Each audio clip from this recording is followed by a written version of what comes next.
let's get into the number 7 spot. Number 7 is actually a new for 2020 haunt. This is just a brand new haunt. Came out of the blue. It's located in Huntington Beach. This is the Tunnel of Terror, the haunted car wash. Yeah, it's a drive-through haunt, and it's a car wash. So it's super unique in the fact that it's a car wash. Like, you pay $20 for this thing, and you get a tip for your ticket, and you get scared, and you get your car washed. That's a win-win. So yeah. I mean, so when you pull up to this thing, first off, I'm not going to lie, though, it was kind of a pain just pulling up to this thing. It was hard to find, like, where's the entrance? How do you get in? But then once we finally got in, we started leading through, it was already just, I was already telling that we were in for a good time. My dad was driving, God bless him, because he drives me to a lot of these things, because he's amazing. I was with my girlfriend, Sarah, and so we were in this, and when we go in, so it's themed to clowns, and which was already great. You can tell off to a great start. And unlike with the other kind of the drive-up haunts I went through this year, this one was different. I mean, it was shorter, which is why I think that's why I'm putting it at the lower end of all of the other drive-in haunts, professional haunts at least. But it's still amazing in the top 10 because of how much they packed in. Like, when you're driving into the car wash, when you're waiting in line, the scare actors are relentless. Unlike a Flesh Yard way, because these ones wouldn't touch you because of coronavirus, but, like, they were fun. Like, super fun. And they weren't afraid to, like, reach in your car if you had the windows down. Like, they would reach in and, like, try, like they were going to grab you. The best one was where they'd throw sponges at your car before you got in. So they threw sponges at our car. And one was, like, yelling, "Get the sponge off the roof!" And this one mime was, like, pointing, like, "Get it up, get it up." This mime had a chainsaw, by the way. So I reach out, grab the sponge, I throw it back, and as I'm getting back in, guy revs the chainsaw and starts running at the car, and I'm like, frick. And then the clown, like, with the sponge, like, reaches, like, yeah, my best friend. It was freaking awesome. So yeah, this is just a super creative haunt. It's super unique. I thought it was great. Really creative solution to making a haunt in 2020. And also, one last thing before I wrap it up. They will try to open your doors. Like, I say will because I do hope that they bring this haunt back. It was a haunt that was made as a solution to COVID, and I hope it comes back. But you will have to lock your doors because they will try to open your doors. Like, even during the car wash, they're going to try to open your doors. So make sure your doors are locked. They're not going to get in. They're just going to open it. And if you're getting your car washed, that won't be fun. And also, props to the scare actors once more because some of them had to actually be in the car wash. They were getting all wet and sooty and, like, all this stuff. So, big props to them. It was a great experience, the Tunnel of Terror. I loved it. What number are we on? Number 6. What number are we on? Number 6. What number are we on? Number 6. Number 6 is the Los Angeles Haunted Hayride. However, with some exceptions. Now, I had not been to the LA Haunted Hayride ever until this year. And if you know, this year it wasn't a hayride, nor was it located in Los Angeles. Normally it's located in Griffith Park, and yes, it is a hayride along with a interactive kind of like a smaller, think of it like a smaller Dark Harbor in Griffith Park with a hayride. But this year it was located in San Dimas, and it was a drive-in haunt. So it wasn't exactly a hayride, but still an amazing ride from start to finish. Hey. So it was a drive-up horror experience with Monty Revolta as the host, which was super fun because Monty Revolta is awesome. So, and as we drove up to this giant monitor, we were greeted with an awesome sight. This, like, 5-minute driving section where there were these giant elaborate sets with awesome detail and, like, well-timed mechanical scares. So that was freaking awesome. I loved that. I would have been satisfied with just that. But it gets better. We pull up to our VIP spots And the show begins about like 20 minutes after Monty Revolta sings a couple songs on the big screen. As it's happening, scare actors are running up with cars, with chainsaws, thunder jugs, body parts, dead bodies, and other assorted props. Fake dead bodies. And in between songs, they would show Crypt TV movie shorts.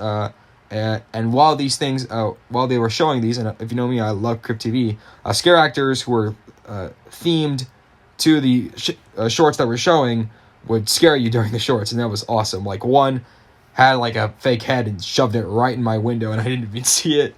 That was a great scare. It was a super fun and legitimately kind of scary haunt. Like, seriously, I had so much fun during this freaking thing. However, we'll say that the price was a bit iffy. However, the scares were timed with the shorts. The scare actors were just awesome and so much fun. I loved this haunt so much, and if I enjoyed it so much as a drive-up theater experience, I can't wait to see what it's like as a hayride experience. Looks like we're about to go into lucky number 5. Let's go into it. Number 5 is, well, future me is going to tell you in the next episode if Fright Farms is the best we'll see. Best haunt of 2020, worst haunt. Well, we'll see. But future me will tell you guys that. But as of now, this one was probably the best haunt of 2020. It was a new haunt. It was announced in August. And this is Urban Legends OC Haunt. This is located at the OC Fairgrounds in Costa Mesa. It was a drive-through haunt.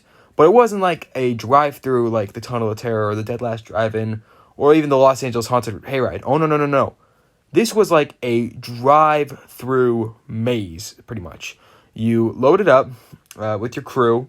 You drove through 4 sections. You had to turn off your engine at them, but then you'd experience this, like, it felt like you were there. You were part of this scene, and they were all based around actual urban legends and paranormal locations in Orange County, which was awesome. So that, in my book, makes it the most creative haunt of 2020 for sure.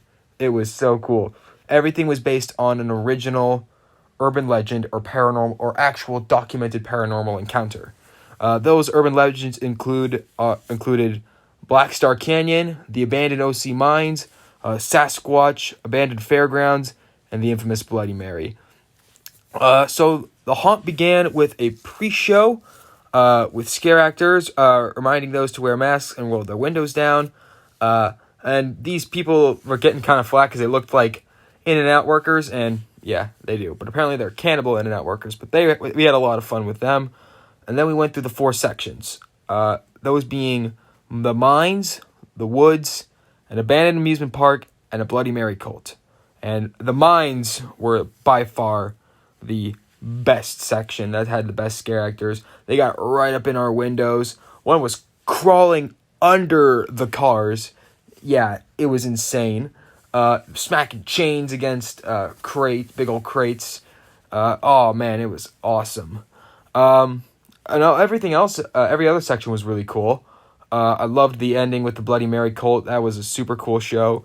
This was just a super creative haunt, and I loved it. And now I'm probably going to give it a bit of flack, because I was kind of disappointed when people were kind of giving it hate. But yeah, I mean, it's going to be different than what we're used to, because it's COVID times, and we're going to have to adjust. But I thought this was a fantastic haunt. I thought this was a super creative solution, because, and I think this is why. I think a lot of people were upset with the lack of scares, which, yeah, I guess is true. It wasn't really about like a boo jump scare, like, we're going to get you, like at the LA Haunted Hayride. But it was more about telling a really cool, scary story, which I loved. You got immersed in the atmosphere, even though you could tell you were in a parking lot in the OC Fairgrounds. It felt like you were there. It felt like you were experiencing all of these urban legends, and it was a really, really cool experience, and I wouldn't mind just driving through that over and over again. The scare actors were very interactive, and they knew how to have a good time as well as scare the crap out of people. So overall, I really digged Urban Legends. I mean, it's in my top 5. I loved this haunt. I really don't understand why. I mean, I guess I do understand why people didn't enjoy it, but I really, really enjoyed it. I enjoyed it so much. It was an amazing, creative solution to the lack of big haunts in 2020. So I'm glad we got to do this, and I'm glad this existed. I'm glad this came to light. I'm glad this was created. That's the right terms. All right, that's going to do it for this video. Thank you guys so much for watching. We're going to continue with next episode, and we're going to see how Fright Farms fared. I have a really good feeling about it, and then we're going to get into the last couple of haunts, and then boom, this miniseries is done. All right, peace out.